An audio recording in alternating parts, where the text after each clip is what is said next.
अस्सलाम वालेकुम जी, मैं हूं जुल्करनैन चट्ठा और आप देख रहे हैं हम किसान हमारा पाकिस्तान। इस वक्त मैं मौजूद हूं सतलुज बहावलपुर ब्रिज के पास और पीछे आप पानी देख सकते हैं। हमारी वीडियो बनाने का मकसद ये है कि बहुत सारे भाई जो कि हमें फॉलो करते हैं, अगर वो दरिया सतलुज के किनारे हैं तो उनको हम पानी की पोजीशन दिखाएं। वैसे तो महकमा अनहार वाले फ्लड वार्निंग जारी करते हैं, लेकिन मैं इधर बहावलपुर आया हुआ तो मैंने सोचा चलें वीडियो बनाते हैं और पानी भी दिखाते हैं।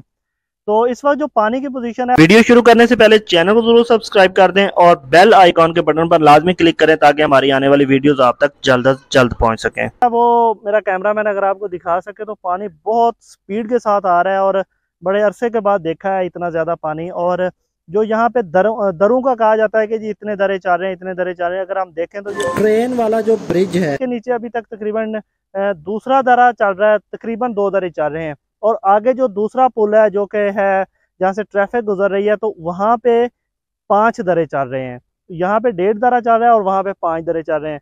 और अगर हम यहाँ पे नीचे पानी की स्पीड को देखें तो बहुत ज्यादा स्पीड में पानी है। और यहाँ पे हमने मकामी लोगों से भी पता किया है तो उन्होंने ये बताया कि हर गुजरते दिन के साथ, बल्कि हर गुजरते घंटे के साथ पानी स्पीड के साथ इसमें ज्यादा हो रहा है। और दूसरा जो है इसमें जो नुकसान होता है ज्यादातर, ये देखें दरिया के अंदर सारी काटन लगी हुई है। ये अगर हम सामने देखें तो फसलें लगी हुई हैं, इस साइड पर देखें तो फसलें लगी हुई हैं। तो ज्यादा नुकसान जो होता है, अगर आप जब देखते हैं कि जी पानी आ गया दरिया में तो बहुत सारा नुकसान हो गया, तो ऐसी फसलों का ज्यादा नुकसान होता है जो ऑलमोस्ट दरिया के बेल्ट के अंदर होती हैं।